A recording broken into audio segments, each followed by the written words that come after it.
Chapter 1. A Date to Remember.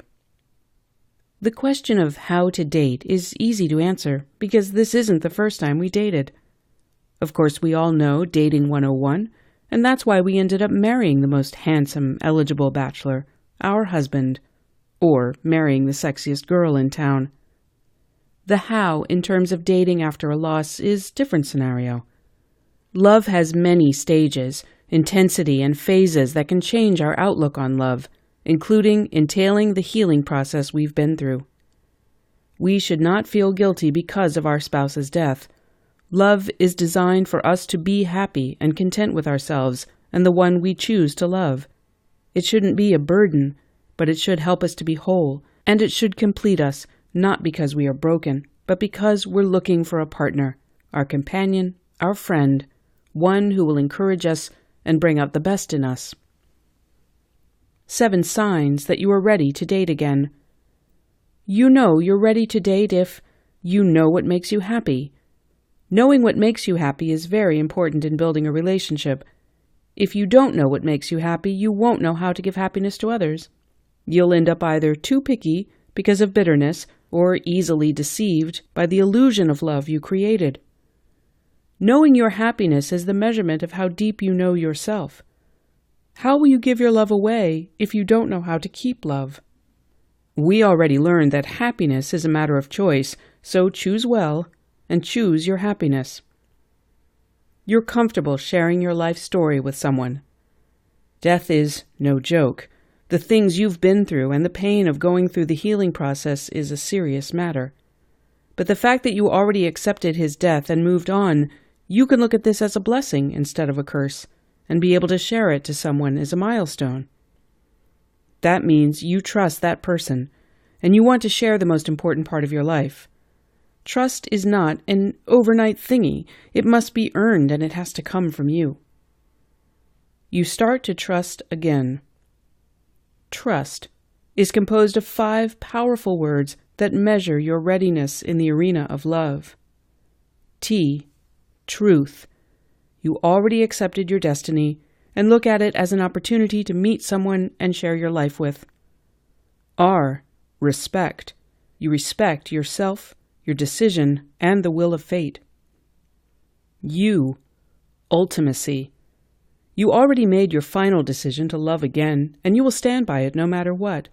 You will do everything in the name of love, bear anything, and endure until you see the end result. S. Submission. You are now willing to submit yourself to someone you will love and give yourself with, submit to failure, and accept the outcome of what you're doing. T. Tangible. You are now ready to be touched by someone else without feeling guilt and remorse, without comparing someone to the deceased, with total understanding and submission. You relearn the meaning of hope. When he died, you forgot to hope because you felt abandoned. Along with the healing process, you relearn to hope. Rediscover yourself and aspire to love and be loved by someone worthy of your sacrifices and waiting. Hoping for the things not seen and aspiring to be with someone unique who will accept you for all the things you've been through and love you unconditionally. Now you can say, "I love you" to someone. Deep in your heart, you can now honestly say to someone the words, "I love you," without feeling guilt or doubt. Saying these words to someone requires honesty, so if you can say this to someone, that means you've already overcome the past and are living in the present with hopes for the future. You developed sense of responsibility. You now understand the true meaning of being alone, doing things by yourself and being happy with it. You love yourself more than anyone else. You can now stand alone and decide what's best for you. You are responsible for all actions and enjoying your life, bitter or sweet. Change of perspective. You now look at things differently. You know now how to look for inspiration and self-motivation.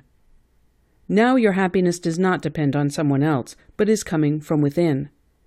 Constantly allowing changes to come in and transform yourself is beneficial to others and especially yourself. When to date and what to expect on a date. Always bear in mind that whenever you want to start something, you must be prepared and ready for any consequences of your decisions. It's not always fun. It's not always happy. There are times when you'll feel exhausted going on date after date. You'll lose hope. You'll lose your temper. Whenever you feel like this, relax and take a moment. Our goal is to know and find love again and not to compromise and stress ourselves. Always remember to do the following if you feel stressed again. Breathe. Take a moment. Check and balance. Evaluate what has happened so far with your dating. Tweak your action plan a little bit to make it work. Take a moment to compliment with your achievements. Confirm your plans and reaffirm. What to expect. Bad dates. People you don't like and are not so very nice. Unpleasant situations. Negative feedback from people who want you to look unhappy like themselves. Days when things are not going how you want them to be. Boring dates. Negative people that sucks the energy from within you. 7 exciting places to go on a date.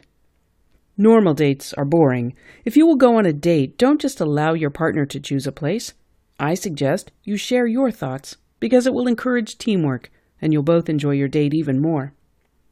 Here are some of the best ideas on where to go on a date. 1. Amusement or theme park. Dining at a fancy restaurant is always perfect to impress a date, although dates on amusement and theme parks are a lot more fun. You can do things together while getting to know each other. You can talk while waiting for your turn to the next ride and enjoy each other's company. This is best for second and third dates. 2. Water theme parks. Going to water theme parks is best, especially during summer. It is fun and enjoyable to watch the dolphins and seagulls showcase their talents. Afterwards, he can buy you a toy shaped like a dolphin. What great fun! 3. Karaoke bar and music lounge. Enjoy the night of relaxing music while dining and drinking. In places like these, they usually encourage the audience to participate and jam with the music, so if you can sing, you can show off one of your talents to your date. 4. Food trip in the mall. You can also try food tripping in the mall. It's not hot, and there's a lot to do inside a mall. You can play games. I would suggest the name game and first to find. Ask him to help you find the cheapest clock or the most expensive cigarette, anything that you think will be fun to try. You could also go to the arcade and try playing video games or Dance Revolution. 5. Dog shows. You will both enjoy the cutest dogs you'll ever see in your life. Attending a dog show will show how passionate your partner is when it comes to commitment and relationships. How he cares for animals will tell you how much he appreciates nature and that he is willing to take care of animals. He might also give you a present, a puppy, why not? 6. Join a fun run. You will both enjoy a healthy and fun activity while getting to know each other. You're not just enjoying each other's company, but also helping give to the proceeds of the foundation. 7. Riverbanks. It's always romantic to watch the sunset. So if you're too far from the beach, just go to the riverbanks and watch the sunset together and talk about fun things. Alongside the riverbanks, there might be floating restaurants that you can try out with a wide array of fish and other native products. What's important in a date is to get to know each other. Take the time to learn what you and he like to do. If you share the same thoughts on things, or if you might disagree with what your partner does. Dating is like that pre-assessment to building a more fun and strong relationship in the future. Your goal should be to get to know your future partner, so don't be shy to ask questions. You can also give your immediate feedback so that your partner knows what you like and that you're interested to get to know him better. Always remember that you are building a bond together. Do's and don'ts of dating.